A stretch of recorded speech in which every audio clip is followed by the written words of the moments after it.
Welcome everyone, Joe with ECRM, and I am here with a whole crew of people. This is my first time interviewing 4 people at the same time. So the intro is going to take a little bit because I just want to set the stage. Because we're going to be talking about brands that go across categories and that have a lot of successes. So with me is Andy, Jen, and Kiowa Kavovit, as well as Jen Baxter. So now let me walk through each of what they do and what they're involved in. So now Andy and Jen are co-founders of HatchedHub, which is an incubator of sorts for brands where they kind of they develop their own brands as well as help new brands and brand owners kind of accelerate their businesses. Now, Andy also works with a group called FlickaFly, which has been to one of our ECRM sessions on the general merchandise side. It's a really cool kind of fly swatter thing that I've used. I took one home. I used it. It's very effective. Not only is it effective, it's fun as hell. Yeah, it is one. So, and they've had success at our general merchandise sections. And now Jen and Kiowa are co-founders of Eco Bandage, which is a sustainably made liquid bandage that I've also used because, like an idiot, I sliced my finger open at the healthcare session that they were participating in. Good timing. So, and they had the ability to demonstrate it in front of a buyer. So, also great product. And then we have the Jens. They represent the crystal charged company, which makes Chakra Drop, which I've tried all their products, and it's very refreshing. They had a lot of success at our beverage session. So we have, and then you also represent an OTC product too. Yeah, HatchedHub represents quite a few different brands across all different categories, yeah. Mm-hmm. So they've had a lot of success across all the categories, as well as on RangeMe, through Walmart Open Call, and so what we're gonna do in this interview is we're gonna talk about HatchedHub as well as the individual brands and the successes that they've had, but also we're going to dive into and try and unpack the secrets behind those successes and some of the learnings that they had along the way through their engagement with buyers. So thank you everybody for joining me. And let's start off with HatchedHub. So you want to talk a little bit about HatchedHub? Sure. And what you do? Yeah, well, HatchedHub, like you said, is pretty much a product incubator. It was started through an experience based on Kiowa and I's experience on Shark Tank, where I utilized my entertainment background and my desire for inventing to create a TV show called Hatched, which I think picked up where Shark Tank left off. So it was really for brands that were ready for the market. And Hatched, the TV show, was sponsored by Walmart and Sam's Club, and it gave brands an opportunity to move directly into Sam's Club or Walmart, as well as HSN. So rather than having investors on the panel, Hatched was an investor, a retail buyer, and the home shopping network representative. So we would take products and move them, incubate them, and move them straight to shelf. So that inspired HatchedHub, the product agency, where we get to play around and develop our own brands, and then also represent ones from the outside that we find interesting. Cool, and then you represent them at all different stages. So it could be, so you build your own, but also you might, in one case, you started just with a patent. Yeah, and that's why it's cool. Thank you for even finding interest in doing this interview, because it's kind of full circle, because even Hatched started with RangeMe when we used RangeMe's platform to really scout the products, rate them, score them, and decide which ones we would bring on the show from that. But yeah, we'll work with anything from an idea to a ready for market product. It depends on any gaps that need to be filled for the company at that time. So today's cool because we get to come back with 2 stories with Eco Bandage, which is a decade plus old, maybe not the ideal way to do it. And then, Chakra Drop, something where from 12 months from idea to shelf, that's kind of the timeline. So we fill the voids where they're needed.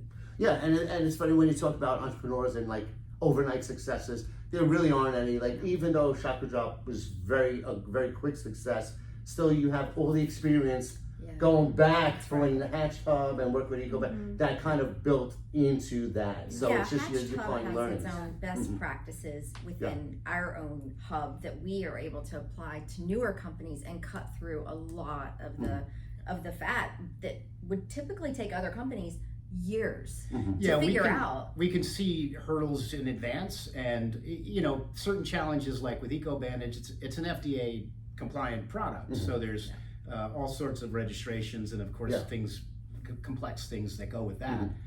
So it depends on what systems you're having to navigate, what type of product it is. Is it something tangible, or is it even maybe more of an app or a software type product? Yeah, and like with Eco Bandage, that's an invention. So we filed for a patent for that. FlickaFly came to us with only a patent and no fundamentals, no ideas, no deck, no pitch deck, no nothing. And we were able to then create a package with him to get it to the ECRM show and funnel it that way for some successes. And with Chakra Drop, what we did was we figured out very quickly that what we had done had not been done. So while we did not invent water and we did not invent crystals, we did create a patent pending proprietary infusion process that we were able to capitalize on early with that. And that's really what HatchedHub and the guidance we bring to all these brands is just understanding what's a standout, what is a differentiator, and then build the company off that. Yeah, and I think at the end of the day, ECRM is a big component of that platform. Like we worked for a decade on Eco Bandage, developing that, but we knew inevitably we were going to make our retail introduction at the ECRM show. Yeah, as soon as we were ready, that was always going to be our first step.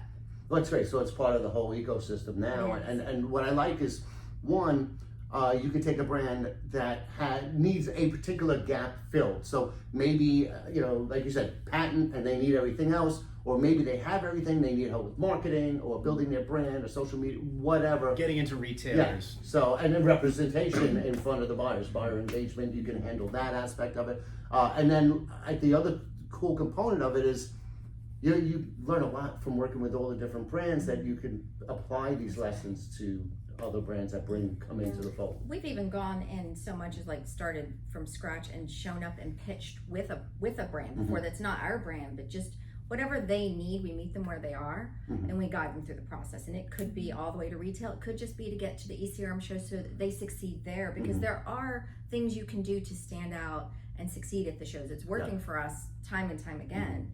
So we pass that on to whether they're individual clients or we utilize it for ourselves and to benefit from it. But and that can be nerve-wracking for a new brand that maybe they're really good at the product side but not the people side, and they really are not experienced with engaging with buyers, pitching their product at all. So having somebody to handhold them through the process. And I was going to say, it's cool for me too, seeing, HatchedHub started as the TV show where my dad was working with, and I was a kid at this point, and I'm like on set and I'm seeing all this happen, and he's working with all, other people's companies, and he's helping them get into retail. And then now at this point, HatchedHub is mostly our own products and their own companies that they either have full or part ownership in. So it's kind of been cool seeing that evolve. That's awesome. And you could also, if a brand needs help, they're more than welcome to reach out to you guys. Absolutely, absolutely. A la carte, like whatever part of the stage they need. I'm a geek on the brainstorming thing. I think you've seen. So we'll talk to anybody, and that's the cool thing too. People can learn from our mistakes, and we've made many. And then also things are different now. So there's that story, 10 years to become an overnight sensation, right? So you got to hustle, you got to be willing to do everything. If you can't hire somebody to do it, you got to learn it yourself. It might be stuff you're not interested in. So how stick-with-itness are you? There were times that Eco Bandage should have quit, where scientists failed at giving us a stable formulation. So rather than it almost would have been smarter too. Well, right. Naivete and genius are sometimes closer friends than we know. But we knew that there was a really good idea here with Eco Bandage, so we stuck with it. And finally, through the ECRM show, was able to attend, the OTC event, won the Buyer's Choice Award, and from there it's been taken off. So. Well, then you have Jen, we're best friends, and she's seen our family business do this and go through the ECRM platforms, and she was around for all the Eco Bandage stuff. And then when we partnered in this company and she got to do her first ECRM show. I had no idea what I was up for. No, you were like pleasantly surprised. Yeah, how... I was also pleasantly surprised how open everyone was and how friendly everyone was and just wants to find the next product, you know, excited about it. That was kind of cool. And you went to one of the busiest sessions because we had 8 food and beverage sessions going on at that time. It was big. Yeah, so beverages, you had canned, box, and dry goods, you had spices, condiments. I mean, there were so many things going on at that one location during that time. And we learned a lot there of stuff. Just, you know, every category, what you're pointing out here is different categories have different needs, and like what Eco Bandage needed wasn't what Chakra Drop needed, and we walked away from there going, we need colored boxes. You know, we there's just things you learn by being at these shows. And talking with other people who've been doing it for 25 years that are at the show. I was going to say, it's almost the other companies that you meet are just as valuable as the buyers. So, you know, like the feedback, right? The feedback that you get from other people that are doing a similar thing to you is so cool to see, and you can learn from their mistakes and they can learn from yours. And then talking to the retail buyers, like for us, even if we had walked away with no, you know, set in stone purchase orders or relationships, which we did walk away with some pretty awesome relationships, even if we hadn't, the feedback that we received was like more than worth it. We went home and completely rethought our branding, our packaging. I mean, there were things that we hadn't even come to mind, and then talking to the retail buyers, we were like, oh, that seems so obvious, right? That you would need that to be on the shelves. So that was super cool, I think. Yeah, it's a great focus group. It's incredible. Literally. Well, we call it, you know, speed dating for buyers. I mean, it's fast. It's fast paced, and it gets you really good at pitching. You know, even like the first 2 or 3. I told Jen going in, I was like, the first 2 or 3, because I had the experience with Eco Bandage. I was like, it's going to be a little weird, and then it's just like, then you hit your groove.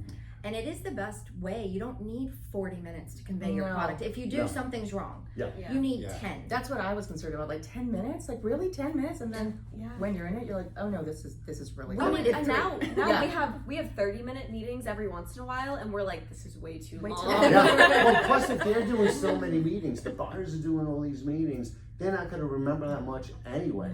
So you want to be memorable, you want to be quick, get the essential points. Obviously do your research, which we're going to get into. It really makes you consolidate everything to just the most important. And then by the time you're done, like talk about baptism by fire. So your first time pitching, after you do it 30 times in 2 days, Which you got it down. To me, it's absolutely the best platform for reaching retailers, like companies that spend tens of thousands of dollars to attend conventions and set up a booth and give out samples and hope they get a buyer to walk up to them. It's just, this is like no BS. You sit in front of somebody, you know in the first 5 minutes if they like you or your product or not.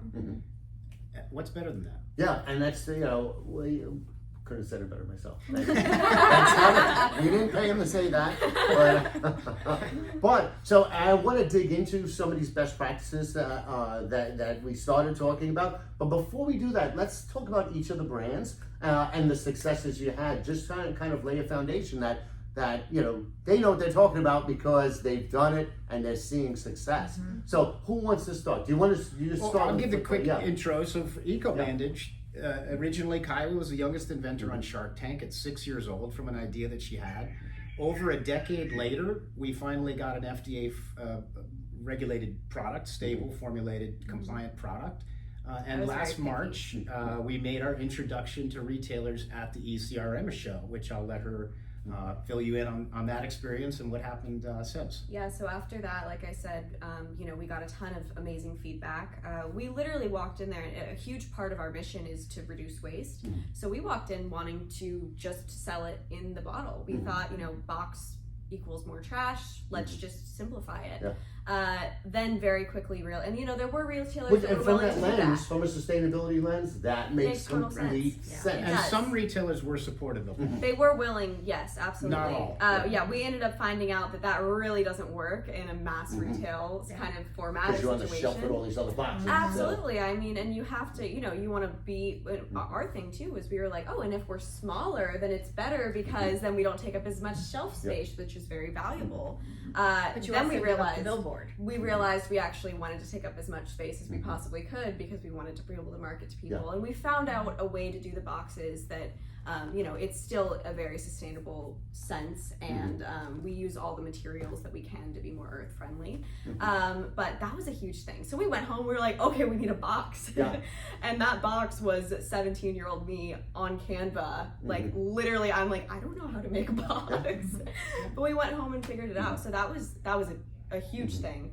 And then since then, you know, we did win the Buyer's Choice Award at that, which was so cool. Yeah, that was our healthcare session last year. So and that was the first time we met you, which was awesome. Got a bunch of great relationships. We ended up kind of making friends with our current buyer at Walmart, which was super cool because our whole journey as we were creating the packaging and, you know, all the updates, we were keeping them posted. So that was cool. Even though we weren't, you know, ready for them then, we kept them posted on everything that we were doing, and then ended up meeting with the same buyer again this year through the Made in America program that Walmart was doing. And then we won the golden ticket. That's right, earlier this month I saw we won the Fast post, Pass through RangeMe, and then ended up getting the golden ticket, which is a guaranteed purchase order. And the only reason we were able to do that is because of the feedback that we had received the year prior. See, and that's such a good point, that the feedback, I always say you should come away from every meeting with at least one of these two things. One is follow-ups that can lead to your business, but also insights on how you could either improve your product, your packaging, your operations, supply chain, something that's going to make your business better. You should always come away with that. And then sometimes people come into a session just with that in mind, where they have maybe they're stuck on packaging. Like one example that I talk about a lot is there was a Brazilian pet company. He had a whole bunch of pet products, shampoos and grooming products. And he came to our pet session once purely, not to get a sale, but just to pick the buyer's brains on how he could rebrand for the United States.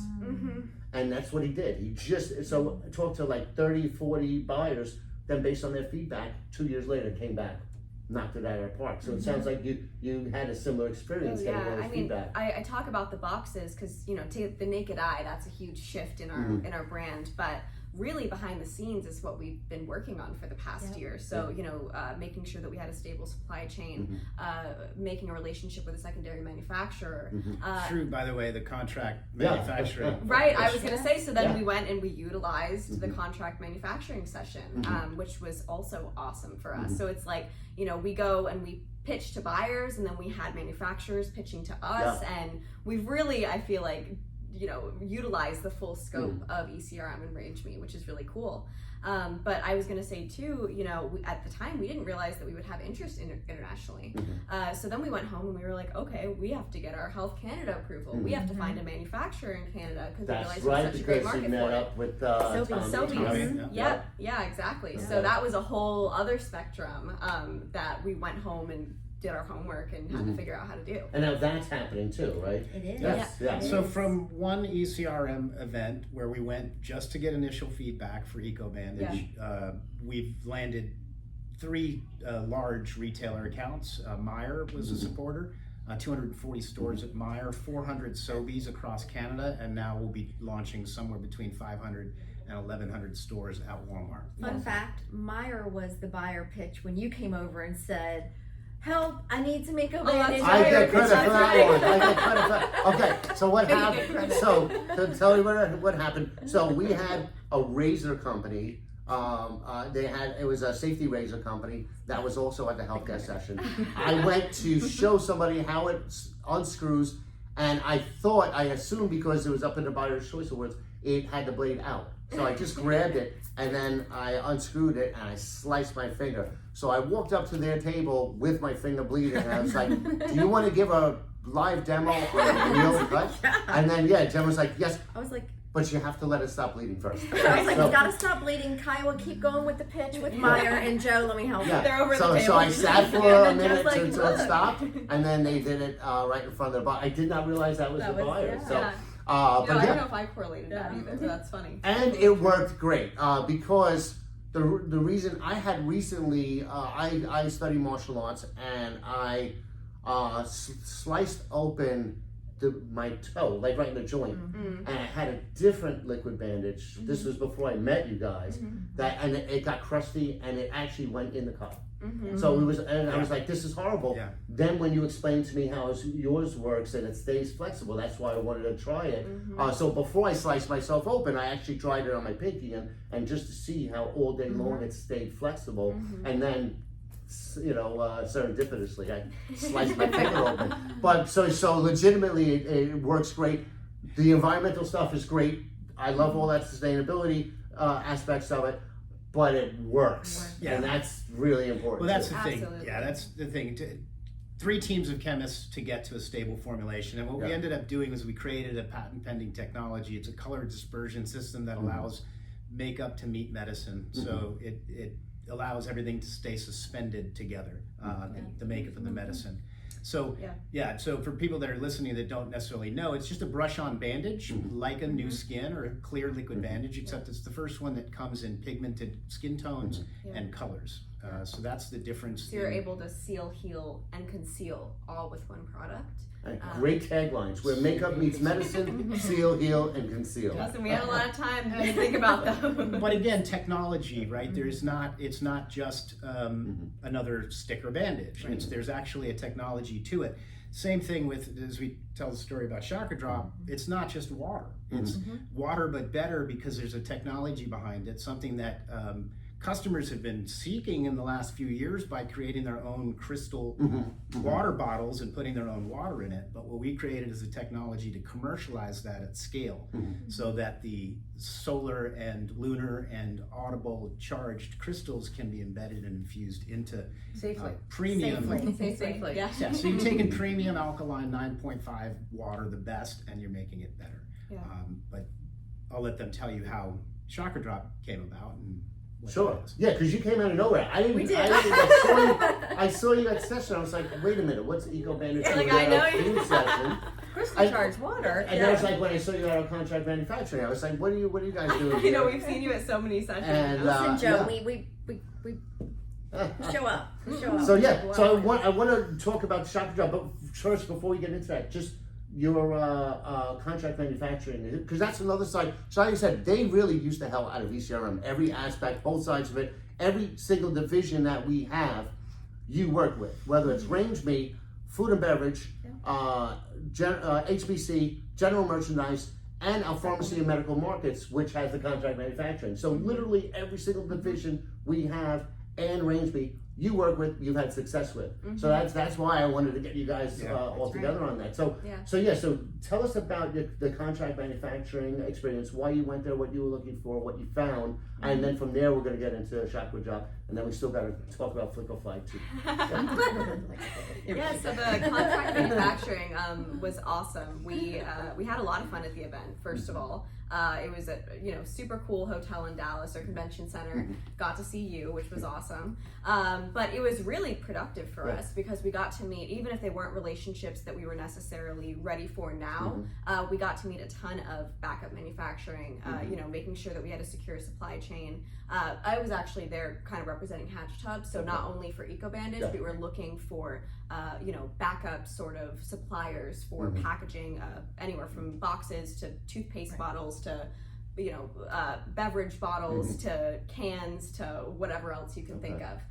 So it was really awesome because the diversity within our meetings was cool, and we got a ton of really awesome relationships through all of those. You bring up such a good point too, is that backup suppliers, right? So I did we just posted our podcast with Emily Page, and one of the things that we talked about was making sure you have that solid supply chain and the backups. Not only if something goes wrong, right? Like let's say a packaging manufacturer runs out or whatever, but if something goes right. Because if all of a sudden, let's say some influencer talks about Eco Bandage and they're flying off the shelves and your current guys can't handle it. So it's, a lot of people think, oh, it's only when things go wrong. No, if things go really well, you may need that backup. So getting them in advance is really critical. So. Yes, absolutely. Yeah, being able to show up and meet with manufacturers of our bulk material that can actually handle pharmaceutical grade or OTC or FDA compliant materials. It's a whole different game, with our OTC product than it would be for most other industries. So having those backups there, having backup packaging companies, bottles and caps and brushes and labeling companies, not just to have the backups, but to continue to make sure you're getting the best price on things. So you always want to give others an opportunity to bid on it and make sure that if they're matching the quality, that you can save your company money. Yeah, and then as you grow and scale up, you can renegotiate and again, you may need more backups. Or this way it's like, okay, I don't need you right now, but just in case, you need to have all the elements in place for when I flick that switch. And starting the relationship by meeting the people in person, and you know, whether it's the couple that has owned the business that belonged to their grandparents and their, you know, his grandparents and his grandparents,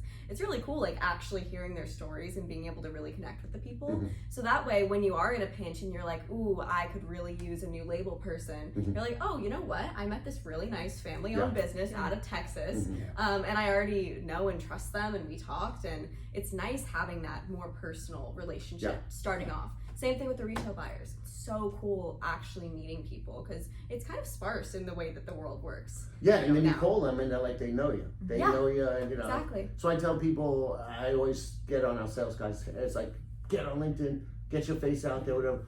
It's, you may not get leads from it, but when you call somebody, they're gonna be like, oh, it's that person from LinkedIn that posted that cool thing. Oh, totally. So, and even our retail buyer that ended up, you know, providing our purchase order and our golden ticket at Walmart, instead of it being, hi, nice to meet you, it was, oh my God, so good to see you again. We took your notes, and she told us that she did our, you know, we did our homework from everything that she said.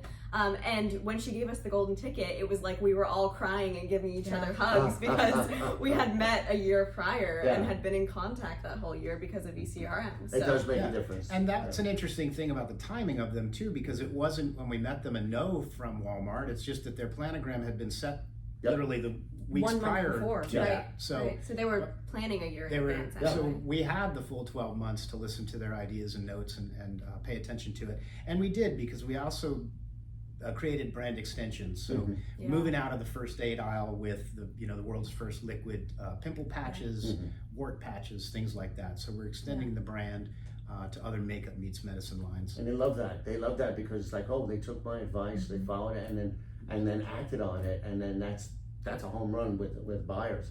And I think it's cool. A no is not always a no. It's a not yet or not right now. And that's a great illustration of it, where you just caught them right after they did their review. It was a blessing. And we weren't ready. It was a blessing. It was really perfect. Each one that didn't, like, you just need a moment to realize why that no was right now, so that you can pivot. So that, like, scaling, listen, is not, it's not easy. It needs to be done extremely incrementally, intentionally, because I would say something, just even going to Bentonville recently, like, so many of the businesses, it just falls apart in the scale.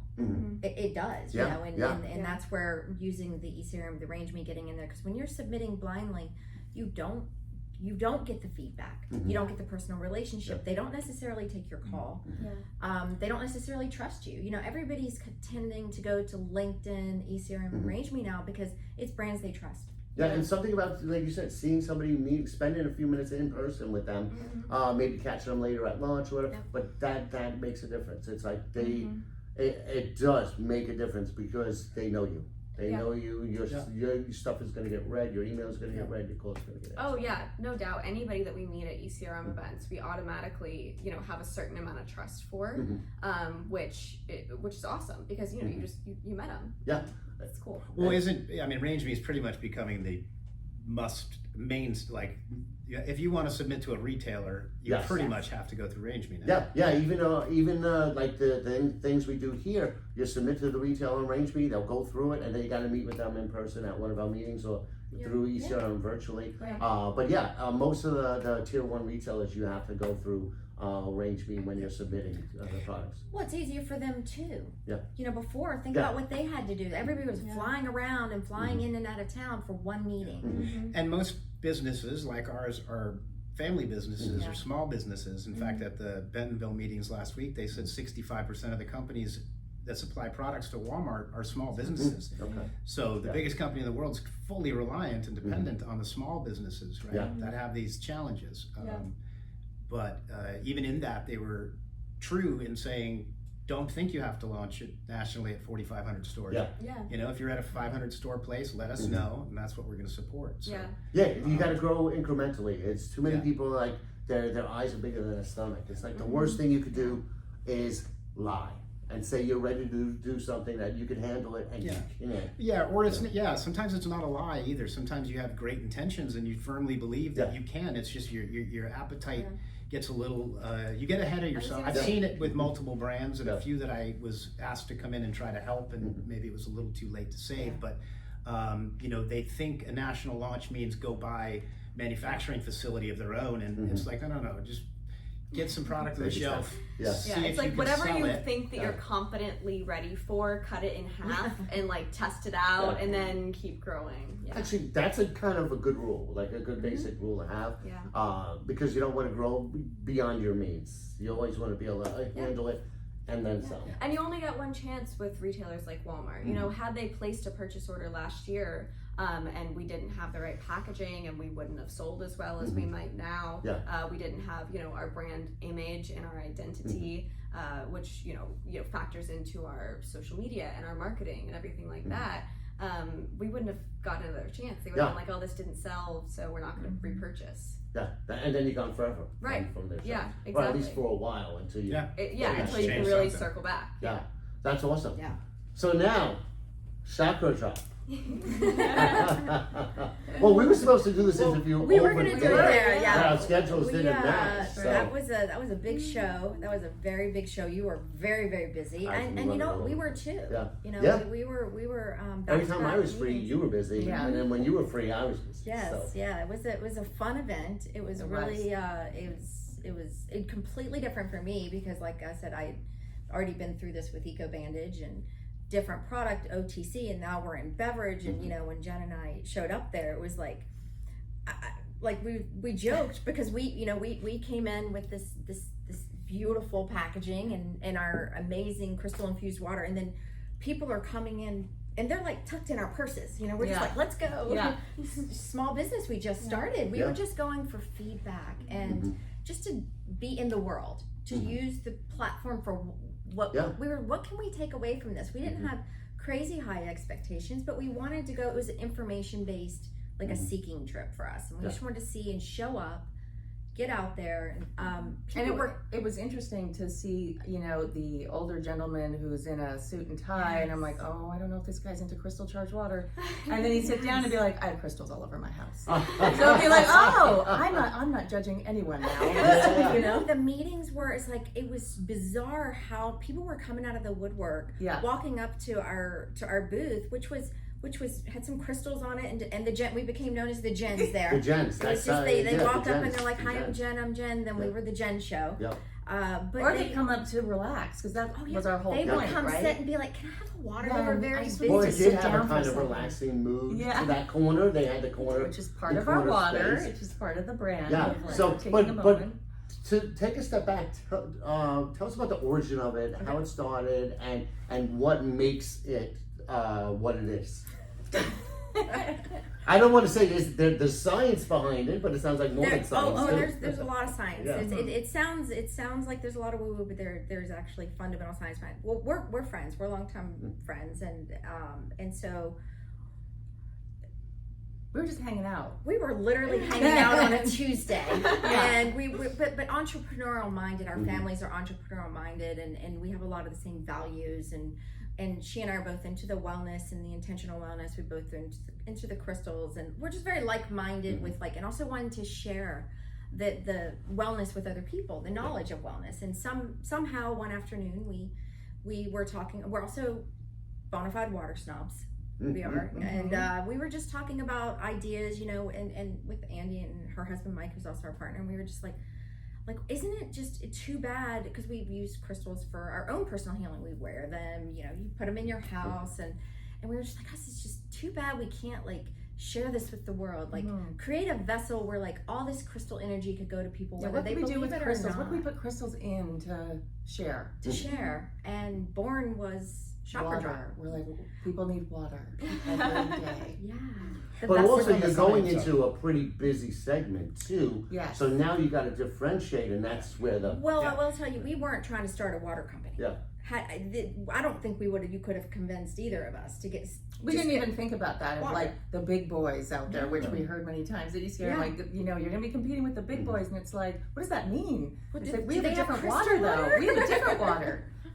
Yeah, so we. Yeah, I think that's the thing is the water's beyond functional. So functional beverage category has been growing vastly, but people want more from their products these days, and the fact that it's crystal charged means it carries the energy of crystals that have been with the earth for hundreds or thousands of years. Like every ounce of this water has flowed through these crystals that carry that energy.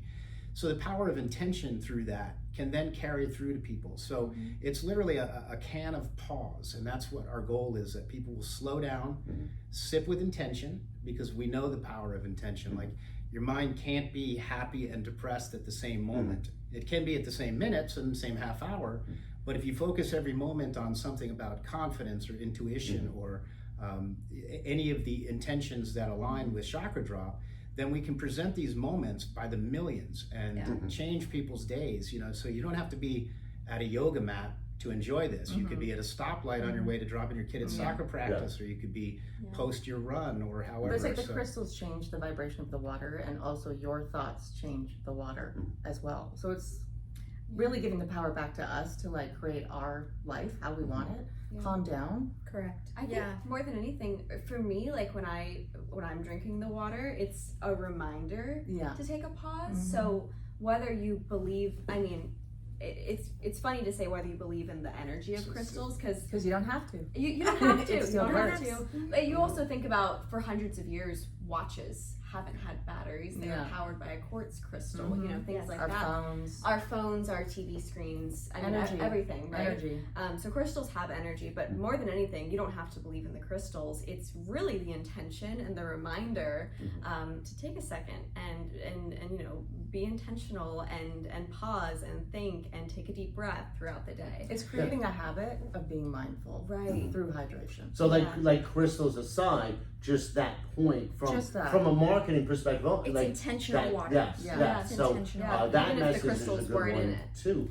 And it's aligned with like people focus on more on wellness. They're drinking less alcohol. Who might not want sugar or caffeine or This mushrooms or came up a lot. adaptogens. This came up a lot Like, I don't because know. that show was filled With functional. functional water. There's something in all of it, and at the end of the Drinks, day, right? in the drinks, they were all coming to our booth going, I just need some water. And Jen and I are like, I love the mushrooms. I love that stuff, but I need to Or the energy drinks. but I need to drink water, and I don't need sugar, and I don't need mushrooms, and I don't need adaptogens. I just need water.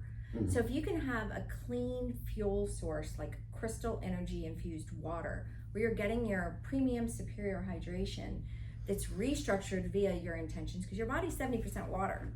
So then you bring into the science, which you have Tesla do it and take a moment.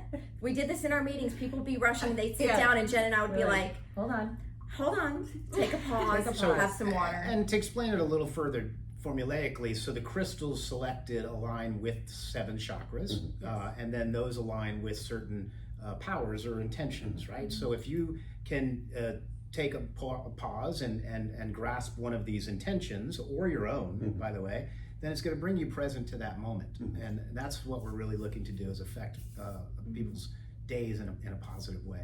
And the snobby side of the water is that it's alkaline, it's 9.5, it's ionized, it's Fluoride-free. mineralized, it's fluoride free, you know, all We the love things all the people good want stuff. in the water. It is a weird tastes thing that good. a lot of people say that it's like the best tasting water that they've ever had, which is great for us, but it's water. Well, you know? in the show, we had a couple people ask us for a blind taste test.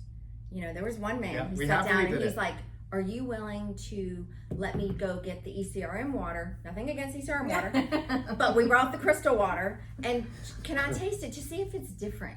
You know, because a lot of people don't taste the difference. He Now was I'm super curious. skeptical. He was And- super Now it's skeptical. the new ECRM water. He was very, very, very skeptical, and he was not necessarily warming up to us. And we were like, absolutely, let's do it. We welcome this because this is real. This is real. You can taste it because it's real. It's smooth. You don't finish a bottle of this feeling thirsty. Why? Because it's mineral rich. It's from the earth. It's designed to hydrate you. Yeah. And he sat down and we got them there and he's like, okay. And he fully just shy of blindfolding himself. He's closing his eyes. He's like, okay, which one is it? And then in the, at the end, he was like, okay, fine, I taste the difference. Yeah. He's like, okay, I like yours. And that's all he I gave can us. tell you, I taste the difference too, because it does have a lighter feel to it. And then the mineral part, I think, is important too, because there's so many wellness podcasts and influencers out there, and people like Peter Attia, you got Dave Asprey, you got all these guys, but a lot of them talk about minerals, the importance of minerals. And we don't get enough minerals. You don't feel hydrated Yeah, if you're so not you're getting the drinking water, minerals. but you're actually diluting your blood instead. And It's the empty. outlet. Well, and then a lot of It's functional dead. beverages are putting them back in like with other things than just mineral rich water. Like the way our bodies understand this. Well, that's how we did it 100,000 years ago. That's all we had was mineral water from springs and stuff. That's right. Which, by the way, rolled sometimes over crystals. Oh, for sure, absolutely. You're right. Yeah. Crystals come from the A lot of ground. times. I mean, to bring into a little bit of the science, which I found the buyers, there were some that weren't sure. Some showed up right away. First of all, more men than women, to be honest. We're like, I have crystals everywhere. And we were like, yay, okay, this is an easy pitch. But then there was also the ones that were like midway through, because Jen and I realized very quickly when you show up with crystal water to a beverage show like that, probably one of the biggest beverage shows. I mean, it was a big event to show up we were in the middle of the room. We saw quickly we had to pivot the pitch, because it was like, it was just easy. It was like, I have crystals, I love this, I'll take it. Yeah, they get it and right then away. and then others, it was like, okay, let's dive into this. Let's dive into the science. And then that's where we flipped the meeting in our favor, which is, Tesla transferred the very first wireless energy through a quartz crystal. Dr. Emoto this was already 50 years ago, wrote the book Messages from Water, and he proved your thoughts have an effect on the structure of water. And more recently, a scientist, Veda Austin, proved that water has memory. This is science, right? This isn't woo-woo. You don't have to believe it. But it's documented science. And we're taking that, and then we're having, instead of me having an impression on what your body's going to do with your water, it's your thoughts are going to make that water right for your body. We just give you the palette for it. We just give you the vessel, and it's up to you where you want to go with this journey. So it really is an experience unlike anything else out there. And also with like how big the wellness industry is, it's amazing that it hasn't been done. We're shocked. It Like, really is. There's no crystal charged water out there? But people were spending $100 on their own water bottle with Right, crystals doing their in own it. Yeah. thing. Oh, really? Which never a separate vessel, so it never comes in contact with the actual crystal energy. It's just in theory there. And the concept of it is cool, but it is a bit more, I'm not saying it can't be effective, of course it can, but it's in a cylinder, and it's usually a crystal sitting in the cylinder, and then the intention can be there. And that's fantastic. I see what they were trying to do, but that's not a scalable thing in a glass bottle with a single it shows crystal. there's a desire for that effect, right? And that's the cool thing too. We say you don't have to believe it, just drink it. Well, it's they can, At the end of the day, instantly it's still see that. 9.5 alkaline. Yeah, it's still the great best water. fluoride-free water you can purchase on the market. So either way, you're going to get hydrated. I mean, even down to the packagings that you guys choose. Well, I was going to say, so taking, the feedback and the experience from Eco Bandage and bringing it into this, I mean, it cut our development time in half, because we spent the time on this stuff. We knew, well, other than the colored boxes, we did learn that in the show. Yeah. The things we knew were we were to be really hyper focused, and probably spent the most time after locking our manufacturer, which is in Miami, by the way. And they're the right partner for us, but we spent on design. We spent making sure that we were, where we went and we had 3-4 sessions of design, we doubled down and we just kind of stayed there. We stayed on the design, we got feedback within our own ecosystem, and we really made sure when we showed up to that show, we were where we needed to be. Yeah. And so we understood that instead of just getting something up and out and show up and get feedback, we spent more time there because of what I had learned. So yeah, with you Eco skipped a Bandage. couple of We steps, skipped a couple steps. which is great. That's the great part of having all these brands, Yes. you know, together, is that you can learn from each other and Yeah. kind of figure out what works, what doesn't work, and then just adapt it to your particular category, which Right. is And we Yeah, sorry. And just It's good. someone who's never done an ECRM show, this idea of like, oh, we're sitting at a booth and people are just wandering by. No. That's what I thought. Yeah.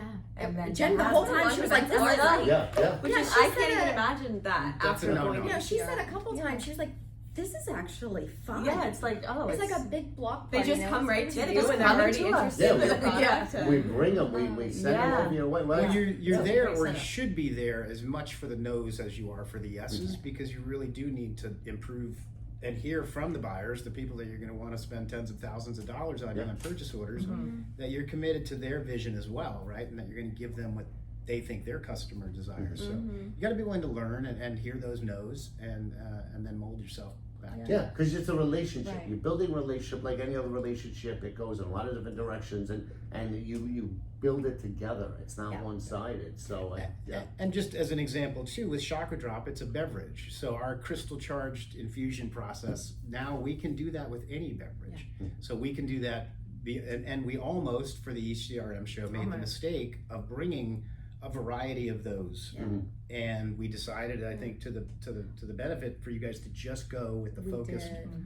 Just We water. do have brand extensions. We've got a I was long just saying, pipeline. it sounds It's like obvious, and right? it was Yeah. exciting. It was, But yeah. we realized at the very end of the day, we were like, let's just Don't overwhelm show it. up Yeah. with just water and focus. I Well, think and that's what made you And different. the feedback. Which is the water and the cool. feedback, and it was a little intimidating when we first set up. We were just like seeing all the fanfare The and the colorful adaptogens, boxes. and we were Yeah. just like, well, we have water. Well, and the flavors. And yeah. You were kind of Tons of imagining, flavors. even like the tasting thing, right? You were Yeah. imagining, I remember you calling me and saying, oh, well, everybody else has like passion fruit Yeah. hibiscus. Yeah. And we're like, it's just water. But Go guess taste it. where people stopped for water? Yeah. Because everybody needs Yeah.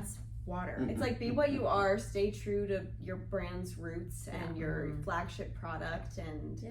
and I feel like that's where we found success with all the things that Yes, we and you we all allowed the platform to work for us, and we walked away with great success. We got Yeah, our talk first about that. we Yeah, got yeah. our first national retailer. We just got our first PO from Home Goods, Mhm. and we'll be showing up in 600 stores before Christmas. That's a nice way. Which to is, play and our for show that, is in yeah. July, and so Yeah. we'll be in stores Crazy. by Christmas. Yeah. It's Crazy. lightning fast, even for like from our point. We tell Jenna too. We're like, no, this is fast. And she's like, is it? And I'm like, this is really fast.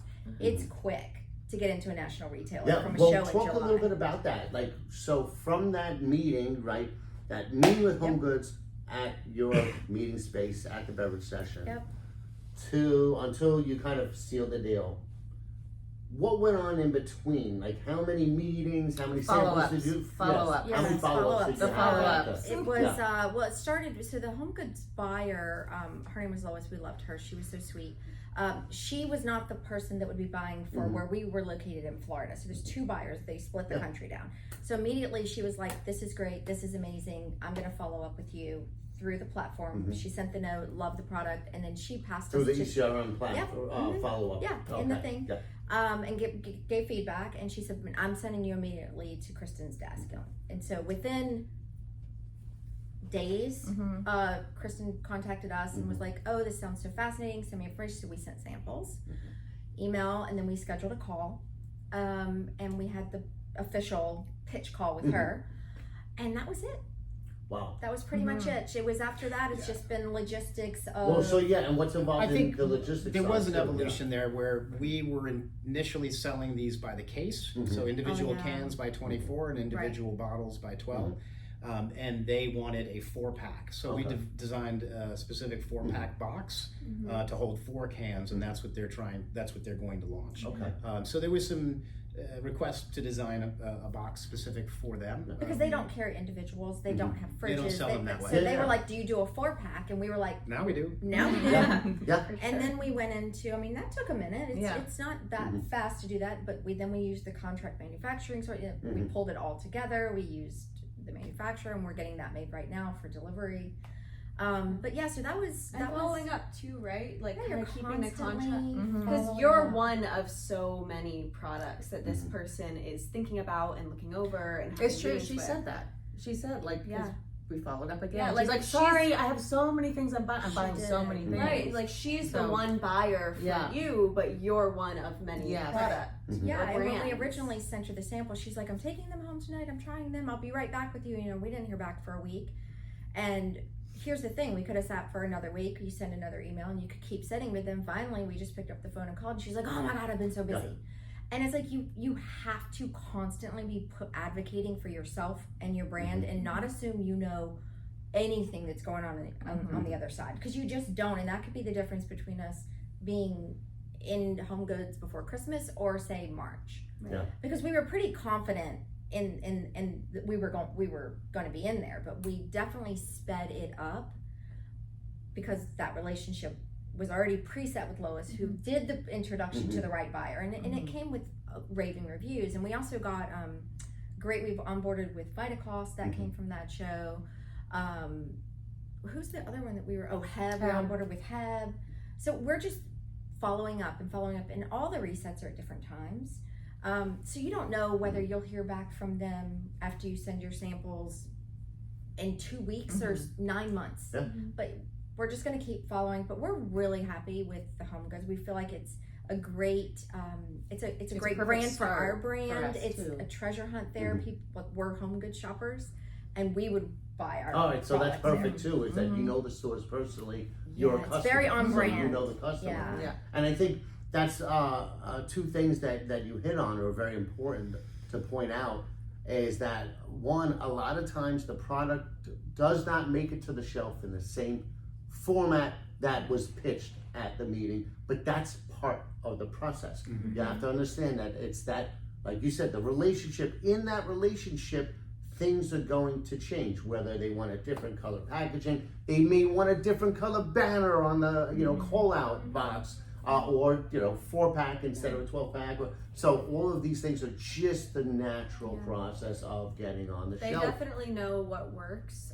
So in all of our meetings, we're kind of going in being like, hey, listen, you know better than we do. We know our product, but you know what sells. Yeah. So let us know. Even actually after our ECRM meetings, we ended up creating a 2-pack of Eco Bandage too, of the pink and the blue, because everybody was kind of like, you know what, it's a lot of SKUs. People tend to buy the fun colors together anyway.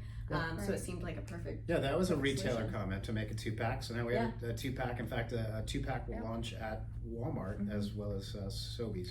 Well, and the And buyer Meijer. feedback And Meijer. for us, I think what Jen and I went in not 100%. Like, we know we believe, but we weren't 100% where was this going to land In that world. In In that that world of world. retail buyers. But what we walked away from was, and they gave the buyers gave us the confidence. What we thought we knew, we were on point with, and it was already on our packaging, which is the intention behind this is the reason you show up with this. Yeah. The intention. It's great tasting water. It does great things for your body molecularly. It's changed. It's enhanced. But the intention is just where people are. They're looking for something that will help them take that pause in their day. And Yeah, imagine if you could shift mindfulness with something that people do every day, like hydrating. Yeah. Like, so Yeah, and you're hitting so many buttons, hot buttons now, because you have people more focused on wellness, but there's a big interest in cellular health, right? So, and mitochondrial health, that's so huge now that anything that's addressing that, plus mindfulness practices and the value of that. So you're really hitting at a really good time for all of that, where it seems like half the people I know in my neighborhood are getting into yoga or some sort of meditation. And, I was gonna say, it's like now you don't have to be that like very specific person who is a yogi. no, and everyone's is got a into yoga mat meditation. rolled up and walking around Right, the neighborhood. and Yeah. it's awesome because it does make you happier. It makes your days go better. It makes you feel better, and you realize that it's all within your own body. You know, the ability to feel better and do those things, but having little reminders are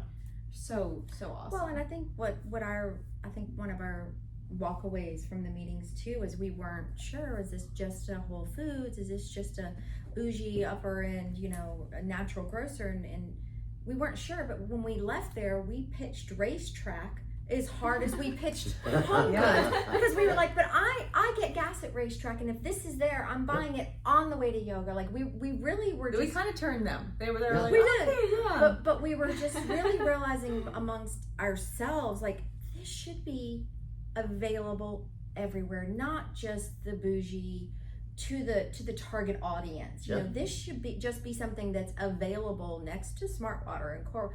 It's just another option, you know, that we've been able to commercialize, and we want to bring to everybody, which is the original intention. Yeah, healthy people go to convenience stores too. That's right. But years and years and years ago, And to be honest with you, it's not just for healthy people. Like, you don't have to go to yoga to have the same experience. The intention of this can. You could be a truck driver. You could be somebody blue collar. But it's that yoga session in a can. Like, it's up to you to take that moment. If you're a yogi, you're probably already a little bit mindful, or like for you practicing martial arts, you're already a little bit mindful. You're in that world. So this is also for the people that aren't in that world and maybe want like an entryway, or just want a little. Or just read the side. And anybody who can read, have a moment. right? If you read the side of the can, it explains exactly how you can enjoy it, and some of the things that it can instill in your spirit at the moment. Like that, big letters, sip with intention. And in charge. The other thing that you talked about is, I think the persistence is important when you're dealing with buyers, because if they don't say no, then buyers are really good for the most part. If it's a definite no, they will say it's a definite no, because they don't want to waste your time and theirs at all. So they so keep at it, keep in touch with them, because they get buried.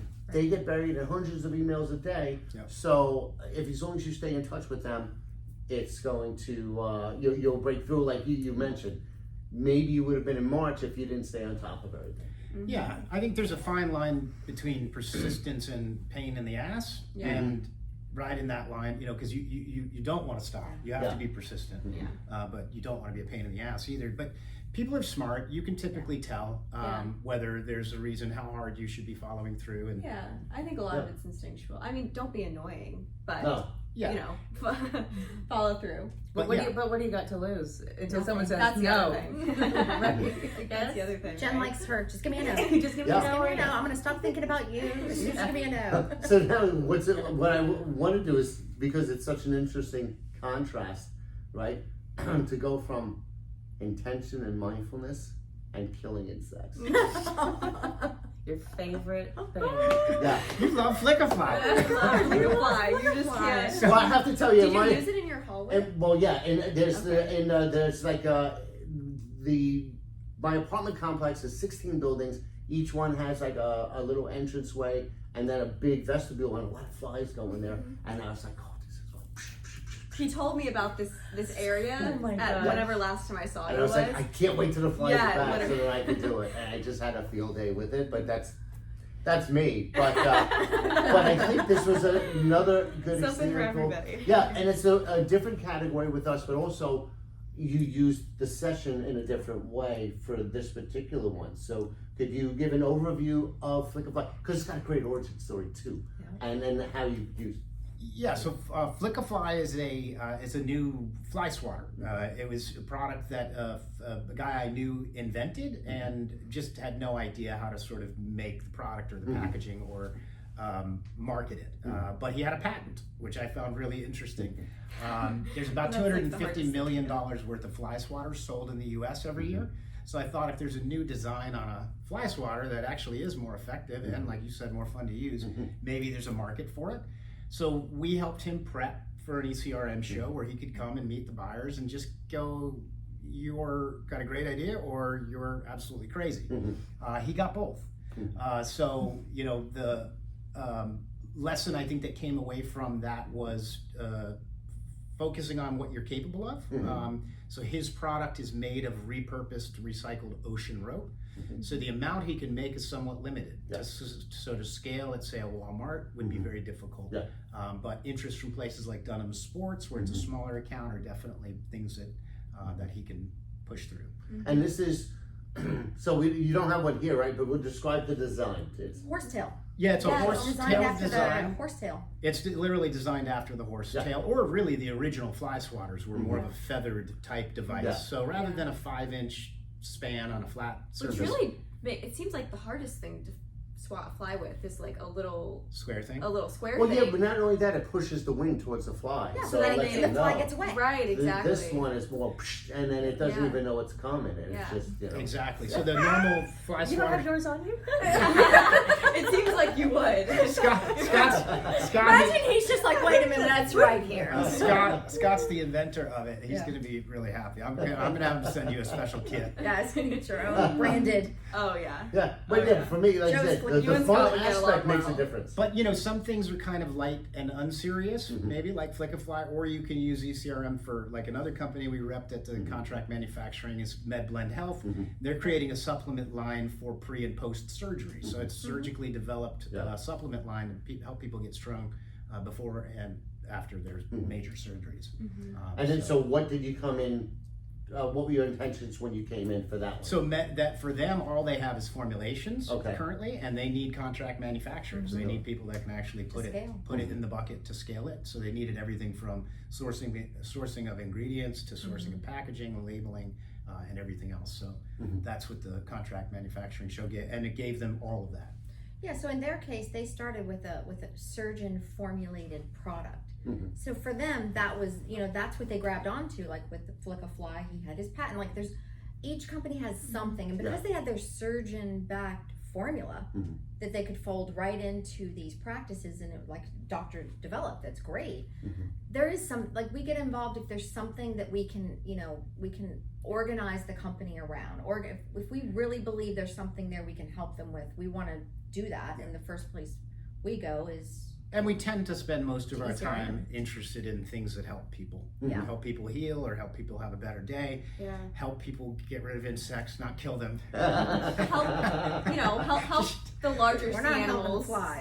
stay out of Shoo the them away. stay out of the fishing rope that's in the ocean. That is true. I That's shoo a them greater away cause. aggressively with It's that. sustainable. Gosh. Well, all right. So we covered all of the bases, and we did touch on a lot of best practices within the conversation. But I'd say just a couple of like takeaways for each of these. So let's say prep, right? Give me a couple of your best practices for prep before you go into it. one of our tricks, the wheel.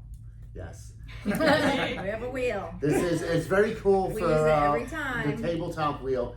That really makes the presentation easy Yes. for the buyers to understand. Can you tell them what the wheel, take them to look what the wheel is? It's proprietary. Need to know. It's proprietary. HatchedHub comes It's in a only. presentation HatchedHub. aid It that is they use. it's a presentation aid that we started it with Eco Bandage, and I wouldn't show up to a show without it being our team, within our ecosystem, because what it does is it helps us, it helps the pitch person, and it helps the buyer, because when you're pitching, it's got all 4 angles. So opening, what is this product? Why is the product important? What's the marketplace? And then the closing, Yeah, right? I think for people that haven't seen it, you have to kind of imagine a pie. slideshow turned into a pizza, Yeah. Yes. and slapped onto a Lazy Susan. Okay. So you can actually spin around the portion of the deck that you're wanting the person to see. You're usually sitting at a round table, so it tends to fit really well. And you Well, can, many companies pitch with a deck, Yeah. right? And in that case, your buyer might be looking at an iPad while Yeah. you're talking to them, and that's not really personal. yeah. So this presentation gives you the ability to still stay face to face with them. They don't have to have their laptop. Yeah. All the information's right there in front of them. And then we just tell a story, A, B, C, and D. Yeah. So it's a pizza sliced Helps in 4 keep us Well, organized. and with what visual aids, And etc. what happens is, and it happened to us a ton of times, people will start, say they already loved the crystals, they'll start at the end of the pot, they'll start at the end of the wheel, but you still then find yourself going back, and even for Jen and I, we would use the wheel to refocus the pitch. Yes, here's your answer, but then right over here, like, let's talk about this, and then everybody's back It's kind into of the pitch. different for everyone. Yeah. I feel like some people, if they needed to see Yeah. the words, it's right there. If they Yeah. just want to hear us talk. Well, it's That's giving you different. the flexibility. Yeah, You can go exactly. deep if It you was a want. tool. Some Yeah. meetings will literally go A, B, C, and D, and it'll go as the flow is planned. Rarely. Some you don't even look Some at. it'll be, Right. some you don't even use it at all. But I think as far as prep, what I would say is the wheel's great on the day, but creating your deck for the buyers, not for your ECRM event. Yeah.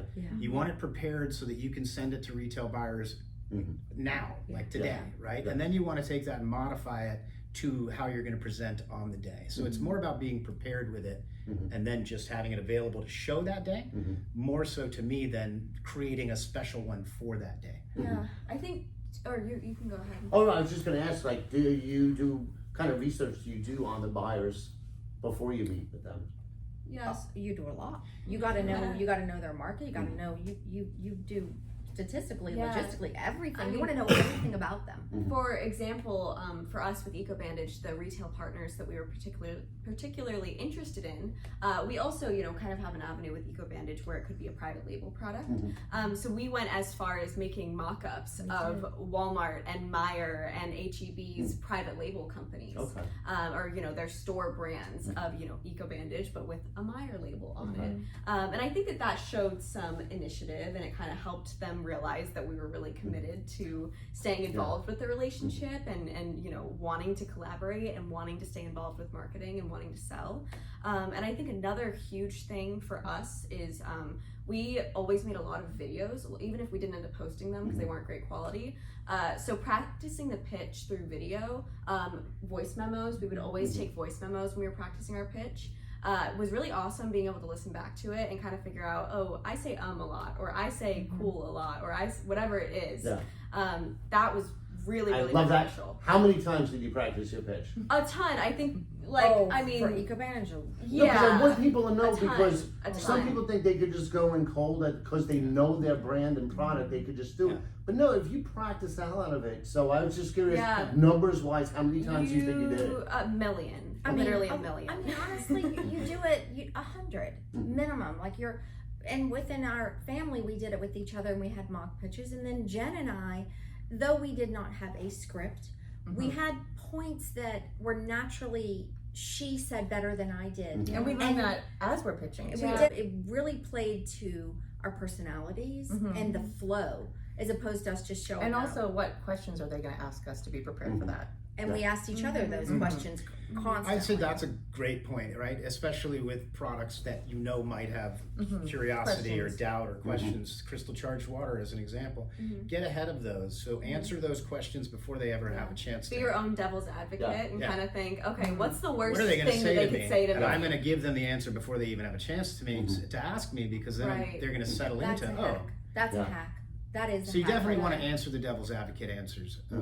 Yeah, answer the question. Well, it's like preparing for a mock trial or something. It's like you do both sides and, Oh, yeah. and you really 100%. learn. And the amount of times my little important. brother had to sit there and listen to us go over it, it was like ridiculous. 'Cause Oh, we were like, wow. we need to Oh, do it wow. in front of Yeah. somebody. Well, and I think too, something that a big takeaway for me personally is just learning that no matter what happens, you can't be so in love with your own take on your brand that you can't listen to the feedback. Like you can't know that buyer's not your designer. Yes, you do need to have a very strong point of view, but there's a conversation there, and that's what happens at the meetings, at the pitch meetings. And if you're open to that, but a lot of people have mentioned one guy who was the really nice guy with the bow tie. He was like, they were trying to tell me that this wasn't working, and he's like, I just didn't listen. And like listen, and he told us, he's like, listen to them. No, you're not giving up your brand. No, you're not just willy-nilly designing all over the place, but just listen to what they're hearing that they like about your brand, because they know they're consumers. They're buying for their consumers. Yeah, you can't get a better focus group than a bunch of retail buyers because, like you said, they're the ones closest to their audience, and you can't pay for a focus group that's better than having them. And I think somebody mentioned earlier, having your cohorts, your other beverage companies and your other OTC companies, because you know which ones are standing out. You can learn from a lot of them, but when you're the one that they're all coming over to go, holy cow, what is that? You know you've got something innovative, and that happened for sure with Eco Bandage and Chakra Drop. Yeah, they were true innovations in their categories. That's great, and it's good, getting good feedback from other brands too, and other brands are good sources of information because you're not just doing research on the buyer's company, but the only way you can really find out intel about the buyer, the person, is like talking to other brands that maybe deal with that person. So it's like, what is this person like? What kind of pitch do they prefer? What's their favorite baseball team? Little things like that. Everything you need to know about. And what you asked about the research, I always research the person, right, as much as you possibly can. You find a bio on them, a resume on them. You find out that they have, like you said, a favorite baseball team, or they're involved with lacrosse or something you enjoy, or they went to an alma mater of yours, or whatever it may be. You find that connection. That definitely helps quicken relationships. Yeah, because you never know. You never know. Okay, so prep. We covered the prep.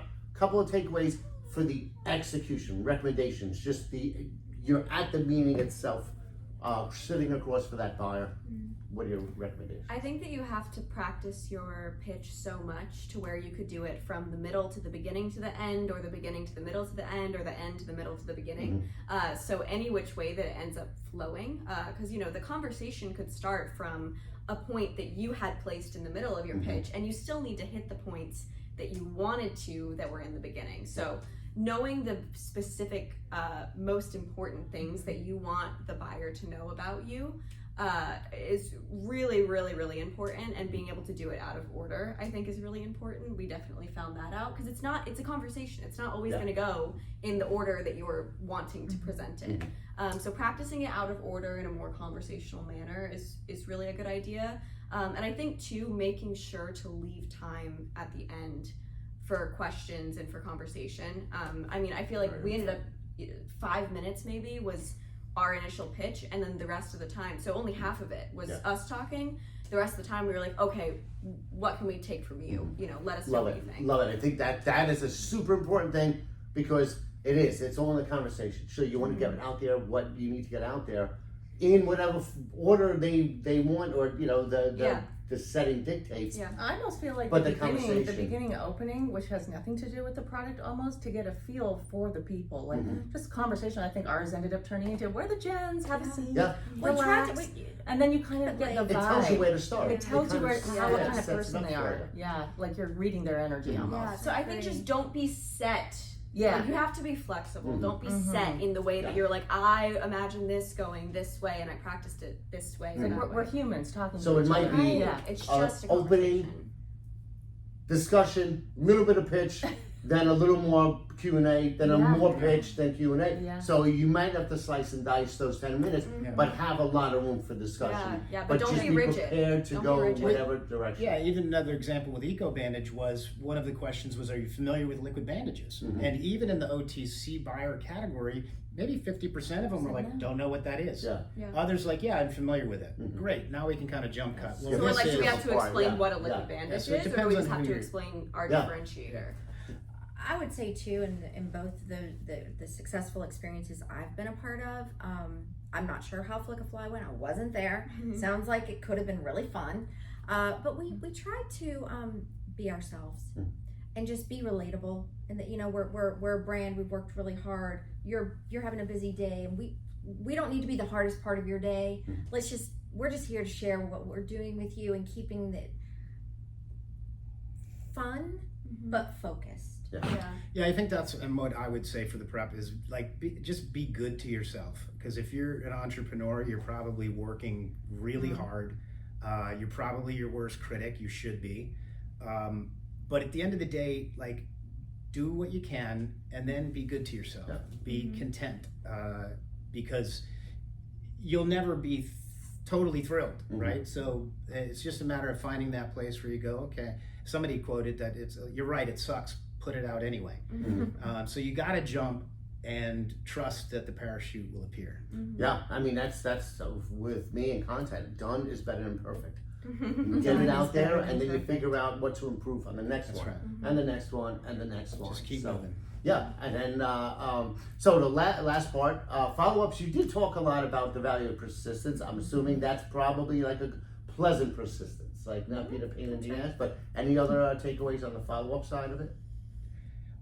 Well, having your deck, be organized, have your deck on point. Your deck is one of the most important tools you have speaking for you when you're not in front of somebody, and it needs to be combed through, it needs to be edited, it needs to maybe be revised after your pitches, take their feedback in, and make sure you're delivering a deck that encompasses what maybe you talked about with them, some improvements. Put the time in. It's your business tool. Yeah. And I'd say one, is for small businesses, one trick is to understand the planogram schedule or the calendar for each retailer. Yeah. So then you know, so important. timing wise, when you should and can follow up with them. And that's important for that reason, but it's more important because then it can tell you what you should be focused on in the meantime. I think right? that's a great question to ask in your meeting too, what their When's the reset? schedule looks like. When's the reset is what we said to every one of our buyers, and it Because then you know, do you have a month to get ready or do you have 12 months to get ready? You don't want to send something too early That's that's right. buried by the time they do it. Right. And nor do you want to spend time doing that when you're too early when you should be doing something else for your business. Yeah. So it's all focus. It really helps you focus that. So, well, awesome. Well, listen, this has been great. I mean, we covered so much ground here. Thank you, Joe. And thank you so much for joining us. Thanks for making the trip out here to do this. Yeah. And I look forward to seeing how all the new things that you guys are going to come up with over the next couple of years. Yeah, we got some exciting ones. Yeah. Yeah, thank you so much. Thanks, Joe. Thank you Appreciate for it. having us.